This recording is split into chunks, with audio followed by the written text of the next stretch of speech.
እዚህ ያላችሁ ሰዎች ባይዘው በኃጢአት ድካም በስጋ ድካም ውስጥ ያላችሁ በጣም ደክሞኛል፣ ኃጢአተኛ ነኝ፣ ከዚህ በኋላ ምን ልሁን? በዚህ ስቃይ መከራዬን እየበላው ነው፣ ማን ነው የሚገላግለኝ? አሁንም በኃጢአት ውስጥ ነኝ፣ አሁንም በድካም ውስጥ ነኝ፣ አሁንም ከሞትኩ በኋላ ነገ ያሳስበኛል ለምትሉ ለእናንተ እንኳን ደስ አላችሁ። ጌታችን ኢየሱስ ክርስቶስ ስለ ኃጢአታችሁ እርቃኑ በመስቀል ላይ ተሰቅሎ ሞቶላቸዋል። በኢየሱስ ክርስቶስ የደም ማፍሰስ ስርዓት በተካሄደው በዚህ የማዳን ፕሮግራም ለሚያምን ሁሉ የዘላለም ሕይወት አለው ያደለው መጽሐፍ ነው ያለው። እንኳን ደስ አላችሁ ኃጢአተኞች፣ ሸክም የከበዳችሁ ሁሉ፣ የኃጢአት ሸክም፣ የርኩሰት ሸክም፣ የብዙ ሸክም ያለባችሁ ወደ ኢየሱስ ኑ። ሸክማችሁን አራግፎ ሊያሳርፋችሁ የታመነ አንድ አባት አለ ኢየሱስ። መጽሐፍ ሲናገር እናንተ ሸክም የከበዳችሁ ክፍት የሥራ ማስታወቂያ ወጥቶላችኋል። ጋይዝ ክፍት የሥራ ማስታወቂያው ምንድን ነው? ምንድን ነው የሥራ ማስታወቂያው? የሥራ መደቡ መጠሪያ ምስክርነት። ምንድን ነው መስፈርቱ? ሸክምን ይዞ መምጣት። ሸክም ይንከባለላል። በኢየሱስ ታምናላችሁ በልባችሁ፣ ከዛ በአንደበታችሁ ትመሰክራላችሁ። ይሄ የሰማይ ፕሮግራም ነው። እንዳልካቸው ዘነበ ከመሬት ተነስቶ ያወራው አይደለም። ይሄ የጴንጤዎች ስብከት ነው። ይሄ የዳኑ ሰዎች ስብከት ነው። ይሄ የክርስቲያኖች ስብከት ነው። ሸክም ያለባችሁ ሁላችሁ፣ የደከማችሁ የወደቃችሁ ወደዚህ እውነት ብርሃን ኑ። ኢየሱስ ያሳርፋችኋል። ሌላ ወሬ የለንም። ጳውሎስ እንዳለው በቆሮንቶስ ምዕራፍ 1 ከቁጥር 23 ላይ እኛ ግን የተሰቀለውን ክርስቶስን እንሰብካለን እንዳለ ምንደሰኩርላችሁ የሃይማኖት ስርዓት የለም፣ ምንደሰኩርላችሁ ዶክትሪን የለንም፣ ምንደሰኩርላችሁ ጽሑፍ የለንም፣ ምንደሰኩርላችሁ ምንም ነገር የለንም። እዚህ መጽሐፍ ላይ የተገለጸ የዘላለም ሕይወት ፕሮግራም አለ። ጌታችን ኢየሱስ ክርስቶስ እርሱ ለኃጢአተኞች ቤዛ ሆኖ በመስቀል ላይ ተሰጥቷል። ኢየሱስ ያድናል። በቀረኝ ደቂቃ መመሰክርላችሁ ይህን ነው። ኢየሱስ ያድናል። ከዚህ ውጪ መዳን፣ ከዚህ ውጪ ረፍት የለም። እኔ አላልኩም።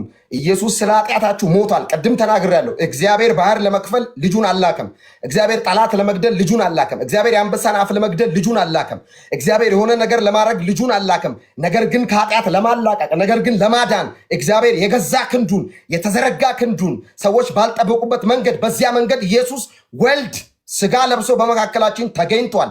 ይህ የተገለጠው ኢየሱስ ከኃጢአት፣ ከርኩሰት፣ ከእርግማን፣ ከበደል፣ ከተለያዩ ቆሻሻ ማንነቶች ያነጻል።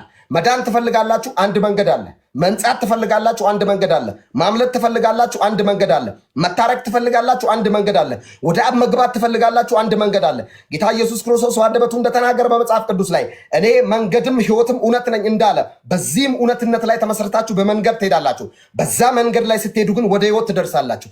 ኢየሱስ እውነት ነው። ኢየሱስ መንገድ ነው። ኢየሱስ እውነት ነው። በቀደመው ዘመን ላይ መጽሐፍ እንደሚናገር በበደላችሁና በኃጢአታችሁ ሙታን ነበራችሁ አለ ጳውሎስ ለኤፌሶን ክርስቲያኖች።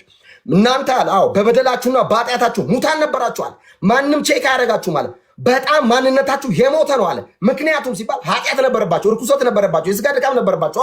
እና ምን እናደርግ ሲሉት በእነርሱም በዚህ ዓለም እንዳለው ኑሮ በማይታዘዙ ልጆች ላይ አሁን ለሚሰራው መንፈስ አለቃ እንደሆነው በአየር ላይ ስልጣን እንዳለው አለቃ ፍቃድ በፊት ተመላለሳችኋል።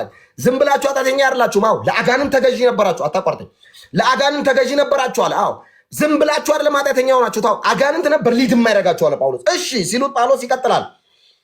በእነዚህ ልጆች መካከል እኛ ሁላችን ደግሞ የስጋችንና የልቦናችን ፍቃድ እያደረግን ነበርን አለ። የልቦናችሁን ፍቃድ የምታደርጉ አላችሁ። በይሳት የፈለጋችሁት የምታደርጉ ከእግዚአብሔር ሐሳብ ውጪ ከእግዚአብሔር ፍቃድ ውጪ እንደፈለጋችሁ የምትንቀሳቀሱ አላችሁ። ለእናንተ ጳውሎስ እንዲህ ብሎ የዛሬ 2000 ዓመት ጌታ ኢየሱስ ክርስቶስ ሞትን ድል አድርጎ ከተነሳ በኋላ የጻፈው ደብዳቤ ላይ እንደዚህ ይላል። በስጋችሁ ምኞት በፊት እንደነበር ኑሮ እንደሌሎች ደግሞ ፍጥረት አንዳንዶቻችሁ ይላል ጳውሎስ ከፍጥረታችሁ የቁጣ ልጆች ናቸዋል። ማንነታችሁ ቁጣ ነው አለ። ይሄ ሁሉ ሲሆን ምን ሆነ ካሉት በኋላ ጳውሎስ እንደዚህ ይላል ቁጥር 4 ላይ ነገር ግን አለ እግዚአብሔር በምሕረቱ ባለጠጋ ስለሆነ ጂሰስ በጣም ነው ይህን ቃል ሞዶ እግዚአብሔር በምሕረቱ ባለጠጋ ስለሆነ እግዚአብሔር የፀሐይ የጨረቃ የዲያመንድ ሀብታም አይደለም። የምን ሀብታም ነው? የምሕረት ሀብታም ነው። እግዚአብሔር የምን ባለጸጋ ነው? የምሕረት። ምሕረቱ ምን ነው? ቀን በቀን ምሕረቱ መቼ ነው? ዕለት ዕለት ምሕረቱ መቼ ነው? ማለዳ ማለዳ ማለዳ ማለዳ ሲባል ለእኛ ነው እንጂ እግዚአብሔር ጠዋትና ቀን የለውም። እሱ ሁልጊዜ ብርሃን ነው። በብርሃን የሚኖር ብሩክ አምላክ ነው። ስሙ ይቀደስ። ይሄ ሁሉ በየቀኑ እግዚአብሔር በምሕረቱ ባለጠጋ ስለሆነ ምን አረገልን እንዳልክ ኢየሱስ እግዚአብሔር በምሕረቱ ባለጠጋ ስለሆነ ምን አረገ እኮ ይናገራል መጽሐፉ። ባለጠጋ ስለሆነ ከወደደን ከትልቅ ፍቅሩ የተነሳ ቴዲ እግዚአብሔር በምሕረቱ ባለጠጋ ሆኖ ዝም አይደለም ያለው። ምሕረቱ ምንድን ነው? ትልቅ። ከዛ ምን አረገን? በበደላችንና ሙታን እንኳን በሆንን ጊዜ ከክርስቶስ ጋር ሕይወት ሰጠን። በጸጋ ድናችኋልና ከክርስቶስ ጋር ሕይወት ታገኛላችሁ። ከክርስቶስ ጋር ረፍት ታገኛላችሁ። ኢየሱስ ያድናል። ስለማንም ሃይማኖት ልደሰኩር አልመጣውም። ስለ የትኛውም የሃይማኖት ጥብቅና ልቆም አልመጣውም። የማንንም እድሜ ለማስቀጠል አይደለም። የማንም እድሜ እንዲቋረጥ ሐሳብ የለኝም። ነገር ግን የመጽሐፍ እውነት ለመመስከር ነው የመጣሁት። ምናልባት በንግግር ያዘናችሁ፣ በዚህ በነበረኝ ቆይታ የተከፋችሁብኝ የተናደዳችሁብኝ ካላችሁ እጅግ በጣም ይቅርታ። ካራክተሬ ነው በኃይል ማውራት በቁጣ ማውራት ባህሬ ነው። እንግዲህ ጴንጤ ስለሆንኩ የምቀየር ማንነት የለኝም። በዚህ ሁኔታ ነው ወንጌል የገባኝ። እንዲሁ ስፈጥን ወንጌል ገብቶኛል፣ እንዲሁ መሰክራለሁ። እንዲሁ የሚዲያ ሰው እንደሆንኩ ወንጌል ገብቶኛል፣ እንዲሁ በሚዲያ ማንነቴ ኢየሱስን መሰክራለሁ። ስለዚህ ተባረኩ።